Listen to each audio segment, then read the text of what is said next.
Lateral entry के जरिए आरक्षण को बाईपास करके तमाम ऊंचे पदों पर आरएसएस के लोगों को भर दिया जा रहा है। तमाम पद खाली पड़े हुए हैं, नॉट फाउंड सुटेबल जो कहा जा रहा है, जहां दलितों को मौका मिलना चाहिए, पिछड़ी जाति के लोगों को मौका मिलना चाहिए, विश्वविद्यालय से लेकर के हर जगह वो आप देखेंगे एनएफएस कह दिया गया कि कोई सुटेबल कैंडिडेट नहीं मिल रहा है। तो आज वही लोग हैं जो उस समय आरक्षण का विरोध कर रहे थे, वो वही लोग हैं जो 1949 में संविधान का विरोध कर रहे थे, कह रहे थे कि हिंदुस्तान के संविधान में इसमें कुछ भारतीय तत्व नहीं है, इस देश में मनुस्मृति को ही संविधान के रूप में मान लेना चाहिए।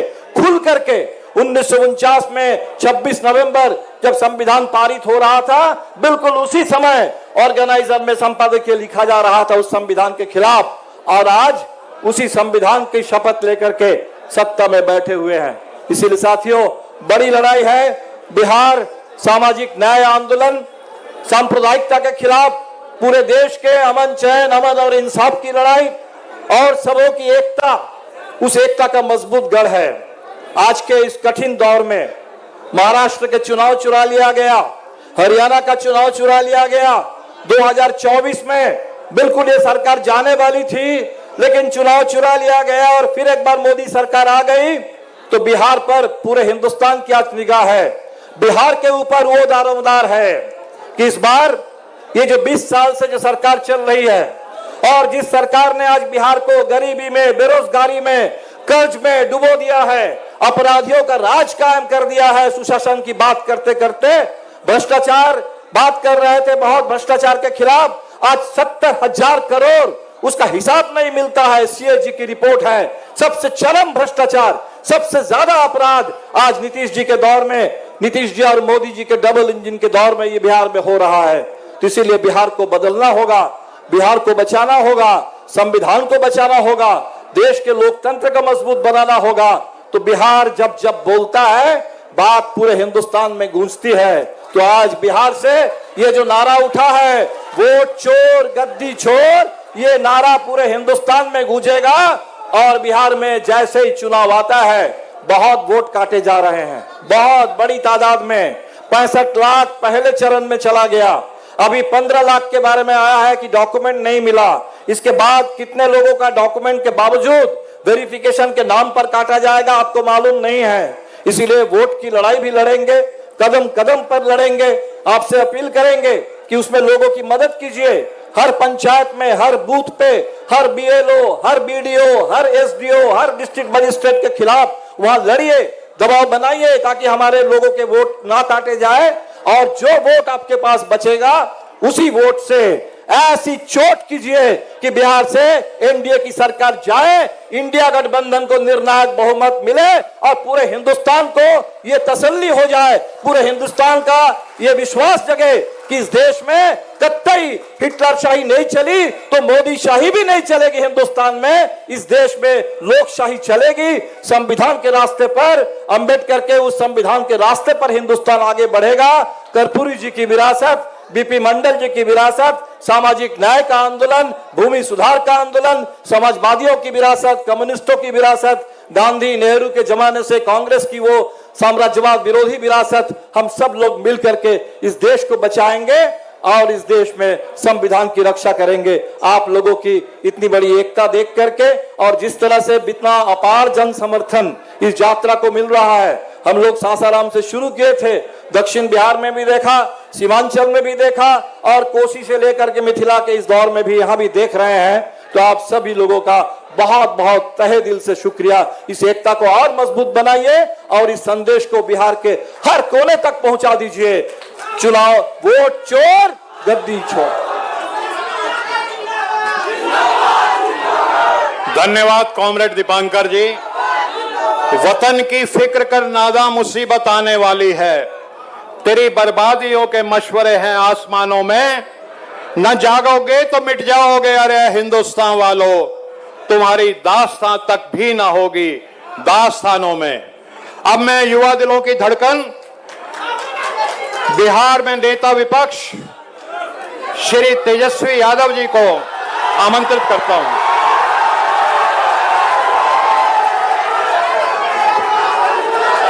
बहुत बहुत धन्यवाद। सबसे पहले सामाजिक अधिकार संवाद इस कार्यक्रम के आयोजनकर्ताओं को दिल से धन्यवाद देता हूं। और ये फुलपरास की धरती समाजवादियों का घर रहा है।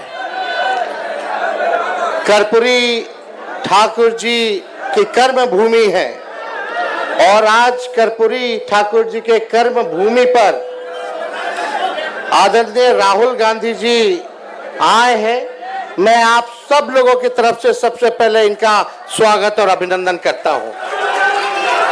दीपांकर जी, मुकेश साहनी जी, हमारे बड़े भाई वेणुगोपाल जी, मनोज झा जी, संजय यादव जी, राजेश राम जी, सभी मंच पे सम्मानित हमारे नेता पदाधिकारी और दूर दराज से फुलपरास से आए हुए ही नहीं बल्कि पूरे मधुबनी जिला से आए हुए आप सब लोगों का तेजस्वी, आप सब लोगों को सलाम प्रणाम आदाब करता है, आप लोगों का स्वागत करता है।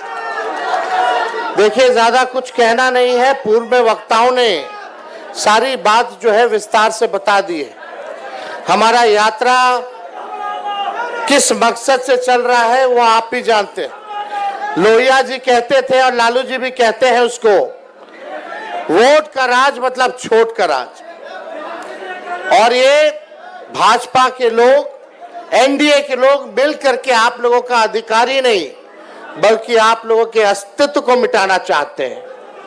और हम सब लोगों को इस लड़ाई में एकजुट होकर के अपने अपने मत का, अपने अपने वोट का रक्षा ही नहीं करना बल्कि ये बेईमान जो लोग सरकार में बैठे हैं उनको उठा के हम लोगों को फेंकने का काम करना है। सत्ता पलट करना है कि नहीं करना है? तो उससे पहले तो आपको अपने वोट की रक्षा करनी पड़ेगी। नहीं तो और राज्यों जैसे ये बेईमान जो है वोट की चोरी करते रहेंगे और राज करते रहेंगे। इसलिए हम लोग बोलते हैं, तख्त बदल दो, ताज बदल दो, बेईमानों का राज बदल दो। तो देखिए, कुछ दिन पहले ही हम यहाँ आए थे, कर्पूरी जी का जयंती हम लोगों ने मनाया था, उस पर सारी बातें कहे थे हम लोग। लेकिन एक दो पॉइंट जो है हम चाहेंगे आपको याद दिला दे। हम लोगों की कर्पूरी जी ने सबसे पहली बार जो है आरक्षण दिया, उसके बाद लालू जी की सरकार बनी, लालू जी ने सामाजिक न्याय कर्पूरी जी के काम को जो है आगे बढ़ाकर आरक्षण बढ़ाया। राबड़ी देवी जी की सरकार बनी, उससे ज्यादा आरक्षण बढ़ाया। और जब हम लोगों की 17 महीने की महागठबंधन की सरकार बनी तो सबसे ज्यादा आरक्षण हम लोगों ने दिया और 65% आरक्षण हम लोगों ने बढ़ाया, टोटल 75% EWS को मिला करके। हम लोग जानते थे ये भाजपा वाले आरक्षण चोर हैं, आरक्षण चोर। वोट चोर तो है ही, ये लोग आरक्षण चोर भी हैं। सरकार चाचा जी पलट गए हमारे, हाईजैक हो गए उधर, अब उनसे बिहार संभलने वाला नहीं है। अब दिल्ली से मोदी जी, अमित शाह जी सरकार चला रहे हैं। लेकिन इस उम्र में हमको उनकी फिक्र होती है। लेकिन एक बात तय है कि अब वो बिहार चलाने योग्य अब नहीं रह गए। रह गए क्या? तो आप लोग समझो कौन चला रहा है सरकार? भाजपा, आरएसएस। अब आप लोगों को तय करना है कि नेहरू जी, बीपी मंडल जी, कर्पूरी जी, अंबेडकर जी की धारा एक तरफ है और दूसरी धारा गोवलकर और गोडसे की है। आप लोग कौन से धारा को चुनने का काम कीजिएगा? कैसी सरकार चाहिए ये आप लोगों को तय करना है। ये भाजपा वाला लोग आरक्षण चोर, हम लोगों ने जो आरक्षण बढ़ाया था इसको खत्म कर दिया। हम लोग कहते रह गए चीख चीख के, अनुसूची 9 में डालिए। जैसे तमिलनाडु में आरक्षण सुरक्षित है वैसे बिहार में जो महागठबंधन की सरकार ने आरक्षण बढ़ाया था इसको सुरक्षित करने की जरूरत है। और यही नहीं, अगर आप लोग सरकार बनाइएगा तो आप जानते हैं मंडल कमीशन की जितनी सिफारिशें थी केवल 4 से 5% इंप्लीमेंट हुआ है। हमारी सरकार बनेगी, इंडिया की सरकार बनेगी, तो आप समझिए सारी सिफारिशों को हम लोग जो है लागू कराने का काम करेंगे और सबको जो है अधिकार देने का काम किया जाएगा। तो ज्यादा कुछ ना कहते हुए आगे यात्रा में भी हम सब लोगों को जाना है और राहुल गांधी जी को भी आपके समक्ष जो है बात रखनी है। लेकिन एक बार बताइए, आरक्षण चोर कौन है? जोर से बोलिए। और वोट चोर? अब इन लोगों को हिसाब किताब बता देना है। 2 लोग गुजरात से तय करेंगे कि बिहारी का कौन कौन बिहारी वोटर होगा। हम बिहार के लोग हैं, हम लोगों को चूना लगाएगा तो हम लोग खैनिये में चूना रगड़ देते हैं और चूना को ठोक करके उड़ा देते हैं। चलने वाला नहीं है, एक बिहारी सब पर भारी। तो आप सब लोग वादा कीजिए, पूरे इंडिया गठबंधन मजबूती के साथ चुनाव लड़ेगा। जो भी साथी चुनाव लड़ेंगे, आपको कैंडिडेट नहीं देखना है, आपको संविधान और लोकतंत्र को देखना है। राहुल जी और लालू जी को आप लोग देख करके वोट देने का काम कीजिए। इन्हीं चंद शब्दों के साथ आप सब लोगों को दिल से धन्यवाद, बहुत बहुत धन्यवाद। जय हिंद, जय बिहार। धन्यवाद तेजस्वी भाई। और अब इस देश के कोने कोने में गरीब गुरबा की, दलित की, पिछड़े की, अति पिछड़े की लड़ाई को लड़ने वाले और इस लड़ाई में मनुवादी ताकतों से टकराने वाले न्याय योद्धा, जिनको इस लड़ाई के लड़ने में 38 FIR हो चुकी है, जिनको इस लड़ाई लड़ने में साजिशें होती है, जिनके खिलाफ उनकी संसद सदस्यता छीन ली जाती है, उनको घर से बेघर कर दिया जाता है, तमाम मुकदमे लगते हैं।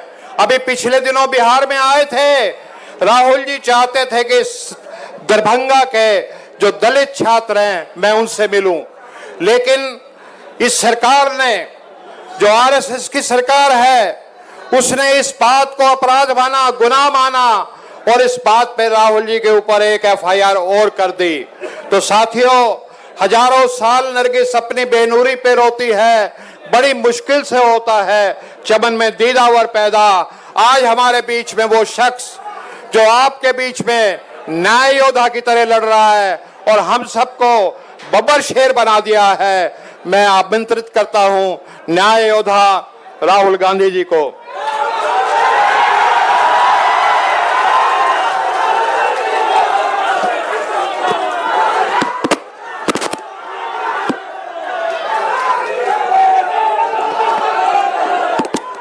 तेजस्वी जी,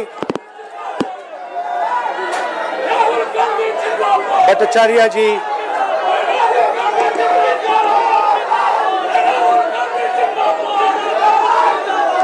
राजेश राम जी, मुकेश साहनी जी, अनिल जैन जी, शशि प्रजापति जी और भाइयों और बहनों, आप सबका यहाँ बहुत बहुत स्वागत। आपसे माफी चाहता हूं कि इतनी गर्मी में आपको यहां बैठा दिया है। ये शामियाना भी बंद था बिल्कुल।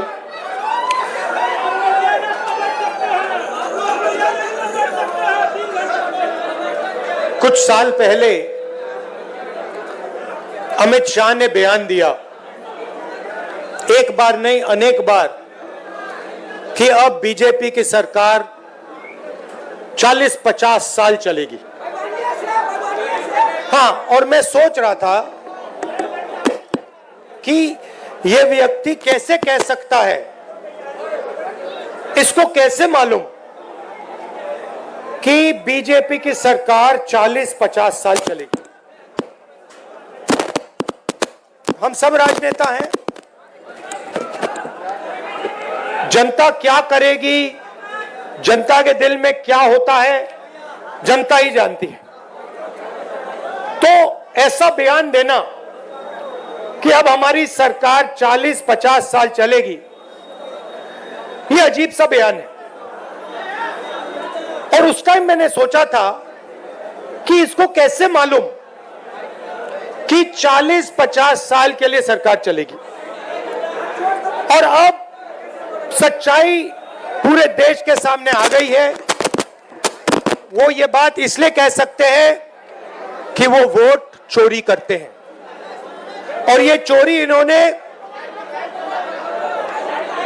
अभी नहीं चालू की। मैं आपको बता रहा हूं, एक दिन ये आएगा बाहर। ये चोरी सालों से हो रही है। ये चोरी गुजरात में पहले शुरू हुई, उसके बाद 2014 में नेशनल लेवल पे आई, उसके बाद चुन चुनकर ये लोग स्टेट जीतते हैं और हरवाते हैं। और ये बात मैं नहीं कहता था क्योंकि मेरे पास सबूत नहीं था, क्योंकि मैं आमतौर से ऐसे मंच पर मैं झूठ नहीं बोलता हूं। मैं वही बोलता हूं जो सच है, जिसके बारे में मुझे पूरी जानकारी है। इसलिए मैंने बहुत सालों, मुझे लगा और आप सबको भी लगा, मुझे लगा कि कुछ ना कुछ गड़बड़ है। मगर हम जिम्मेदार राजनेता हैं, तो मैंने कहा जिस दिन तक सबूत नहीं मिलेगा उस दिन तक मैं खुलकर नहीं कहूंगा कि वोट चोरी हो रही है। और फिर क्या होता है, महाराष्ट्र और हरियाणा के चुनाव आते हैं, सबसे पहले डेट बदल देते हैं, चुनाव की डेट बदल देते हैं। जो इलेक्शन कमीशन को चुनने का तरीका है, मैं मोदी जी के साथ बैठा हूं, मैं आपको बताता हूं चुनने का क्या तरीका है। चुनने का तरीका है, प्रधानमंत्री डिसाइड करता है इलेक्शन कमिश्नर कौन बनेगा। वहां पे विपक्ष के नेता को बैठा देते हैं, वो सीधा कहते हैं भैया हमें लग रहा है कि इस आदमी को बनना चाहिए, विपक्ष का नेता रोक नहीं सकता। फिर 2023 में, भैया शांत हो जाए, 2023 में बीजेपी ने एक नया कानून बनाया। क्या था कि इलेक्शन कमिश्नर पर कोई केस नहीं लगाया जा सकता है। आप सोचिए, हिंदुस्तान के सब नागरिक पर केस लगाया जा सकता है। आप कुछ गलत करो, पुलिस आ जाएगी, एफआईआर हो जाएगा। 2023 तक इलेक्शन कमीशन और इलेक्शन कमिश्नर पर केस किया जा सकता था। 2023 में छुपे बीजेपी ने कानून बदला। नया कानून कहता है कि इलेक्शन कमिश्नर पर कोई जुडिशियल कार्रवाई नहीं की जा सकती, कोई केस नहीं लगाया जा सकता। अब आप पूछिए अपने आप से कि यह कानून क्यों बनाया गया? चोरी करवाने के लिए, कि ये लोग बिना डरे चोरी कर पाए। तो महाराष्ट्र में इन्होंने क्या गलती की, ये थोड़ा ज्यादा कर दिया। गलती से ये डरे हुए थे, तो इन्होंने कहा कि भैया महाराष्ट्र का चुनाव है, हरियाणा का चुनाव है, इसको जीतना है। इन्होंने चोरी थोड़ी ज्यादा कर दी, हमने पकड़ ली। जैसे अगर कोई आपके बटुए से 10 रुपए चोरी करे, शायद आपको पता ना लगे, मगर अगर एक दिन आपके बटुए में से 1000 रुपए गायब हो गए तो आप कहोगे भैया ये तो किसी ने चोरी की है। यही हुआ हरियाणा में और महाराष्ट्र में। महाराष्ट्र में आप सुनिए, महाराष्ट्र में लोकसभा में हमारी पार्टी जीतती है, स्वीप करती है, ज्यादा से ज्यादा सीटें महाराष्ट्र में हमारा गठबंधन जीतता है। 4 महीने बाद हमारी 3 पार्टियां वहां पे, बड़ी बड़ी पार्टियां हैं, गहरी पार्टियां हैं, कांग्रेस पार्टी, एनसीपी, शिवसेना, तीनों मिलकर लड़ रही थी, गायब हो गई, तीनों की तीनों गायब हो गई। मतलब हमें 15 सीट मिल रही है, शिवसेना को, एनसीपी को मिला, सबको मिला के 25-30 सीटें मिल रही हैं। तो हमने पता लगाना शुरू किया। पता क्या लगा कि लोकसभा के बाद इलेक्शन कमीशन ने लाखों, तकरीबन 1 करोड़ से थोड़े कम नए वोटर लिस्ट में डाल दिए। नए वोटर लिस्ट में डाल दिए, और जहां भी नए वोटर आए वहां पे बीजेपी जीती। हमारे वोट कम नहीं हुए। अगर लोकसभा में हमें 100 वोट मिले, विधानसभा में हमें 100 वोट मिले, हमारे वोट कम नहीं होते, बीजेपी के बढ़ते हैं। कहां बढ़ते हैं? जहां नए वोटर आए। और हमने पूछा इलेक्शन कमीशन से कि भैया बताइए ये हैं कौन, ये कहां से आए, इनकी लिस्ट दीजिए हमें। इलेक्शन कमीशन कहता है नहीं देंगे। क्या कर लोगे? हम नहीं देंगे।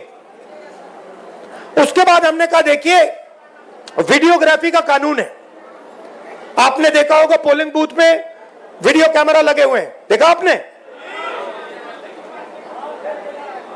हमने कहा चलो लिस्ट नहीं देनी तो वीडियोग्राफी दे दो, हम देखना चाहते हैं कितने लोगों ने वोट किया, कब किया। कहते हम नहीं देंगे। और उसके बाद उन्होंने कानून बदल दिया और कहा कि 45 दिन के अंदर वीडियोग्राफी को रद्द कर दिया जाएगा, डिस्ट्रॉय कर दिया जाएगा।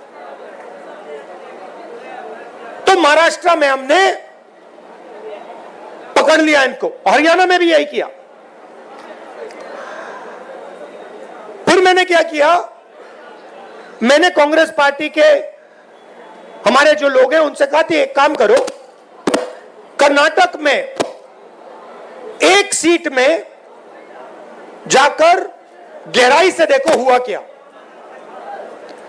तो बेंगलोर सेंट्रल सीट हमने चुनी और उसमें एक असेंबली में हमने काम शुरू किया।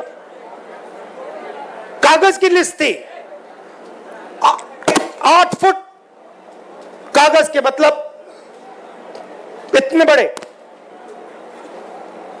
200-300 किलो के लिस्टें थी कागज की। उसमें क्या करना है? आपका नाम क्या है? हाँ आपका नाम? हाँ, उसमें क्या करना पड़ा हमें? मोहम्मद अख्तर जी का चेहरा लाखों दूसरे चेहरों से फोटोग्राफ को मिलाना पड़ा। मतलब इनकी फोटो देखी और हर फोटो से मिलानी पड़ी। इनका नाम देखा, हर नाम से मिलाना पड़ा। इनका एड्रेस देखा, हर एड्रेस से मिलाना पड़ा। 6 महीने लगे।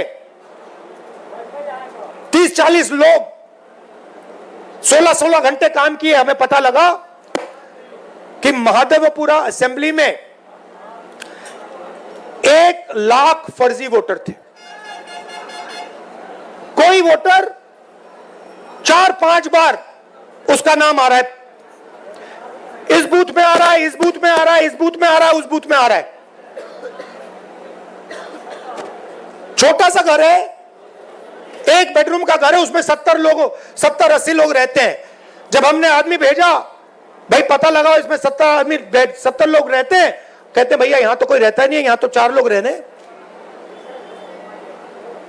1 लाख नए वोटर इन्होंने एक असेंबली में ऐड कर दिए। अब सुनिए, अगर आप उस असेंबली को हटा दो, माधेपुर, वो बेंगलोर सेंट्रल में 7 असेंबली हैं, अगर आप उस असेंबली को हटा दो तो 6 की 6 में कांग्रेस पार्टी जीत रही थी। अगर आप वो एक असेंबली जोड़ दो, वो जो 1 लाख वोटर ऐड किए वो सारे के सारे बीजेपी को गए और बीजेपी लोकसभा जीत गई। अब हमने प्रेस कॉन्फ्रेंस की, देश के सामने, दुनिया के सामने, और दूध का दूध पानी का पानी हो गया। आप नोट करो, बीजेपी के एक नेता ने आमतौर से हर चीज पे टिप्पणी करते हैं। मेरे प्रेस कॉन्फ्रेंस पे बीजेपी के एक नेता ने बयान नहीं दिया, मोदी जी ने एक शब्द नहीं बोला, अमित शाह ने एक शब्द नहीं बोला।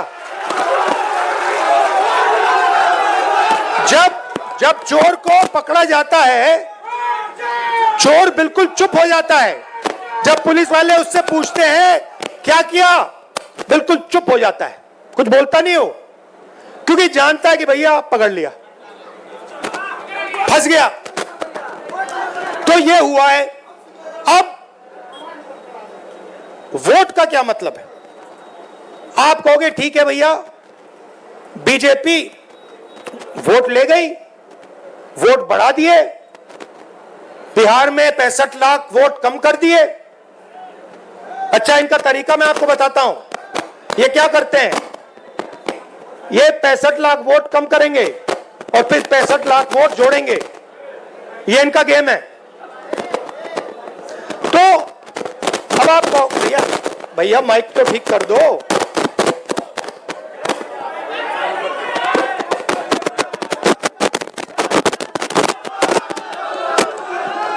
हेलो, जस्ट गेट ये भैया कह रहे हैं कि हिल रहा है इसलिए बाइक नहीं चल रहा। भैया ये बिहार की क्या हालत है कि मेज हिल रही है तो माइक नहीं चल रहा। तो अब आप कहोगे ठीक है भैया, इलेक्शन चोरी कर रहे हैं, तो क्या हुआ? मैं आपको बताता हूं। देखिए, इस संविधान में लिखा है कि हिंदुस्तान के हर नागरिक को एक वोट मिलेगा। 2 नहीं मिलेंगे, 5 नहीं मिलेंगे, आधा नहीं मिलेगा, 1 मिलेगा। मतलब अगर दलित है, ईबीसी है, पिछड़े वर्ग के हैं, मुसलमान हैं, हिंदू हैं, जो भी हैं, 1 वोट मिलेगा, 2 नहीं, आधा नहीं। अंबानी जी का जो बेटा है उसे उतने ही वोट मिलते हैं जितने देश के सबसे गरीब बच्चे को मिलते हैं, 1।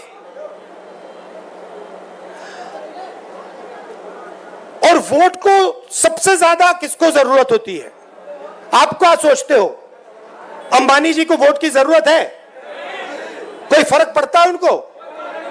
वोट डाले ना डाले कुछ फर्क नहीं पड़ता। बैंक के दरवाजे उनके लिए खुले हैं, कर्जा माफ उनका खटाखट होता रहता है। उनका बच्चा कहता है भैया मुझे बिजनेस करना है, 2 मिनट में बिजनेस कर सकता है। वोट किसको चाहिए? वोट हिंदुस्तान के गरीब लोगों को चाहिए, क्योंकि इसके बिना आपके कोई अधिकार नहीं है। आजादी से पहले जब आपके पास वोट नहीं था, कोई अधिकार नहीं था। दलितों को कहा जाता था कि भैया आपको हम छुएंगे नहीं, आप यहां अपना चेहरा नहीं दिखा सकते। पिछड़ों को कहा जाता था कि भैया आपकी कोई जगह नहीं है, सरकार में कोई जगह नहीं है, शिक्षा के सिस्टम में कोई जगह नहीं है। ये सारा का सारा जो आया है, ये आजादी के बाद संविधान के कारण आया है। और संविधान क्या है? अगर जिस दिन आपने वोट खत्म कर दिया, उस दिन इसका कोई मतलब नहीं रहता है। जो इसमें जो शक्ति है, ये किताब नहीं है, ये हिंदुस्तान की शक्ति है, हिंदुस्तान की आत्मा की शक्ति है। वो शक्ति इसमें कहां से आती है? वोट से आती है। वोट निकाल दिया तो जो भी इसमें लिखा है उसका कोई मतलब नहीं है, क्योंकि शक्ति नहीं है उसमें, पावर ही नहीं है, दम ही नहीं है। दम वोट से आता है। अब मोदी जी ने पहले कहा, याद रखिए, ये जो आरएसएस के लोग हैं, ये तिरंगा को सलूट नहीं करते थे, ये नहीं करते थे। अभी खड़े हो जाते हैं ऐसे, मगर दिल अंदर दूसरा करता है, क्योंकि ये जानते हैं कि ये जो किताब है ना, ये पिछड़ों को, ईबीसी को, दलितों को, गरीब जनरल कास्ट के लोगों को, महिलाओं को आगे बढ़ाने की किताब है, उनके अधिकार की किताब है, और वो अधिकार नहीं देना चाहते। तो ये इसको चुनाव में इन्होंने कहा, बड़े बड़े नेताओं ने कहा हम संविधान को बदल देंगे,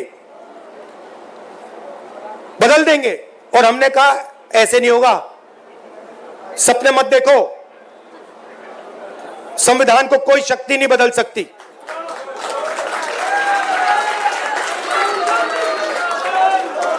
मगर हमें यह नहीं मालूम था, शक था मगर सबूत नहीं था कि ये इसको खत्म करने में लगे हुए हैं, क्योंकि ये वोट चोरी कर रहे हैं। तो हम आके यहां भाषण देंगे, मैं भाषण दे रहा हूं और मैं कहना चाहता हूं जो तेजस्वी जी ने कहा,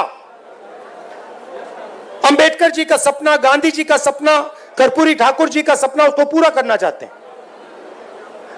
मगर अगर वोट नहीं है उसको कोई मतलब नहीं है।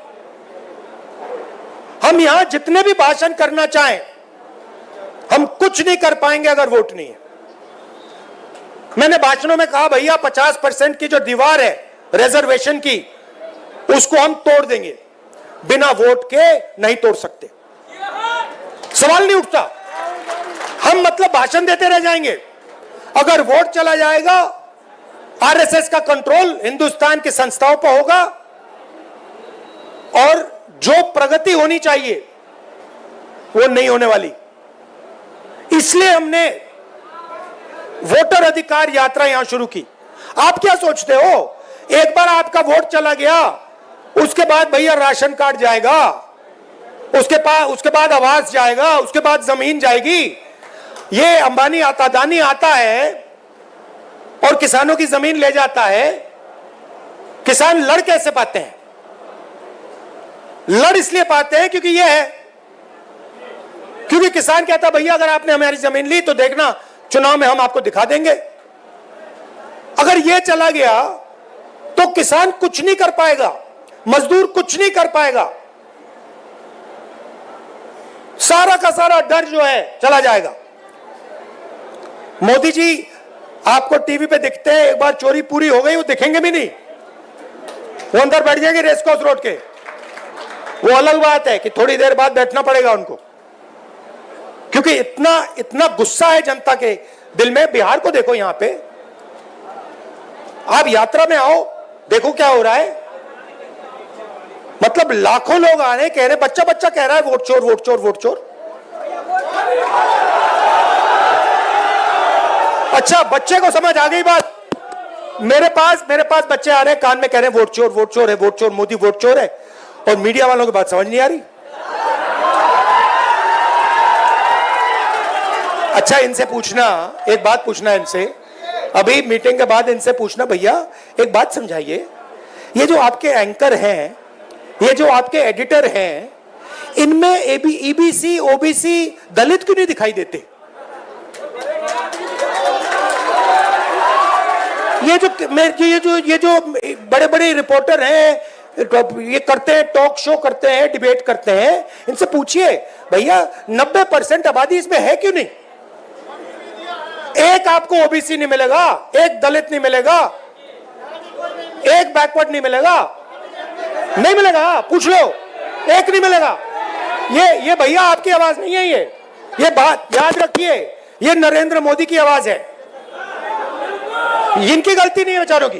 देखिए, इनको सैलरी लेनी है, इनको बच्चों को स्कूल भेजना है, इनकी गलती नहीं है, इनके मालिकों की बात कर रहा हूं, इनकी मजबूरी है बेचारों की, है ना। तो देखिए, मैं आपको बताता हूं,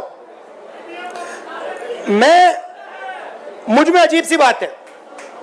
जब मैं छोटा सा था तब से, जब मैं मन बना लेता हूं ना कि ये करना है, बस गया काम, वो होगा।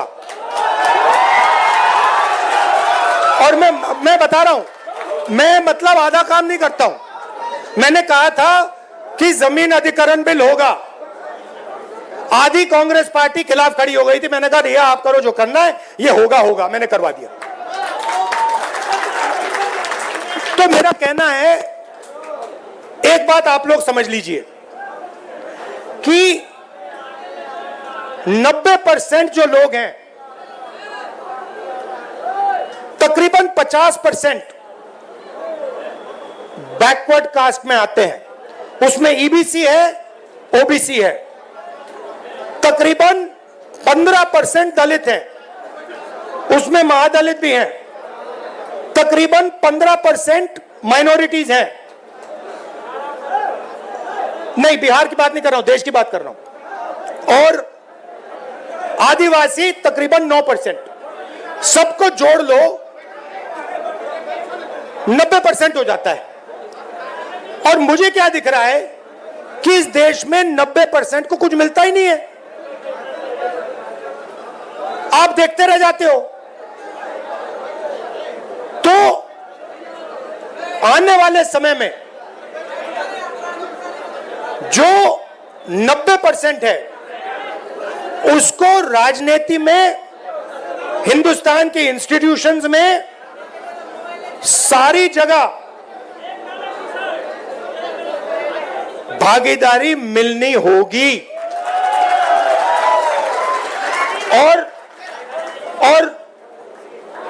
एक नए तरीके से सोचकर हमें विकास करना पड़ेगा। और मैं आपको सीधा बता देता हूं, जो मैं कहता हूं, जिस प्रकार से मैं साफ कहता हूं, मुझे मतलब मैं झिझकता नहीं हूं। जाति जनगणना, हाँ, जाति जनगणना तो फाउंडेशन है उसका। सबसे पहले जाति जनगणना में दूध का दूध पानी का पानी हो जाएगा। कौन क्या है, क्या नहीं है, कहां है, सब पता लग जाएगा। और तेलंगाना में हमारा मॉडल है, रेवंत रेड्डी जी आए हैं, तेजस्वी जी की भी उनसे बात हो रही थी, डिटेल में हमने किया है। मतलब वो ब्लूप्रिंट है विकास का। ठीक है, तो एक नए तरीके से हम विकास के बारे में सोचेंगे, जिसमें सब लोगों को लगेगा कि देश हमारा है, देश की संस्थाओं में हमारे भी लोग हैं और मजा आ रहा है। ये बदलाव हम लाएंगे। टाइम लगेगा क्योंकि वोट चोरी कर रहे हैं, मगर मैं आपको कह रहा हूं ये आएगा। आप देखना, ये जबरदस्त तरीके से हम बदलाव लाने वाले हैं। आपने अपनी शक्ति दी, आपने ये जो क्रांति होती है ना हिंदुस्तान में, मुझे कहते थे कि हिंदुस्तान में क्रांति बिहार से आती है। मुझे कहते थे कि जो भी राजनीतिक बदलाव आता है, क्रांति आती है बिहार से आती। और मैं सोचता था हाँ, गांधी जी चंपारण आए थे, बिहार में क्रांति होती है, मगर कैसे होती है। और इस यात्रा में मुझे दिखा कि भैया आप समझ लो कि यहां पे जो आपने किया है ना, ये जो नारा दिया है, वोट चोर वोट चोर, ये आपने बिहार से पूरे देश में फैला दिया है। पूरे देश में फैला दिया आपने। अब मोदी जी भाषण देंगे और वहां पे उनके सामने छोटे छोटे बच्चे कहेंगे वोट चोर वोट चोर वोट चोर। लग गया ठप्पा। तो मैं आपका धन्यवाद करना चाहता हूं, और जिन्होंने रास्ता दिखाया, किसने? कर्पूरी ठाकुर जी ने, मंडल जी ने, अंबेडकर जी ने, गांधी जी ने, जिन्होंने हमें रास्ता दिखाया, उनका मैं दिल से धन्यवाद करता हूं। नमस्कार, जय हिंद।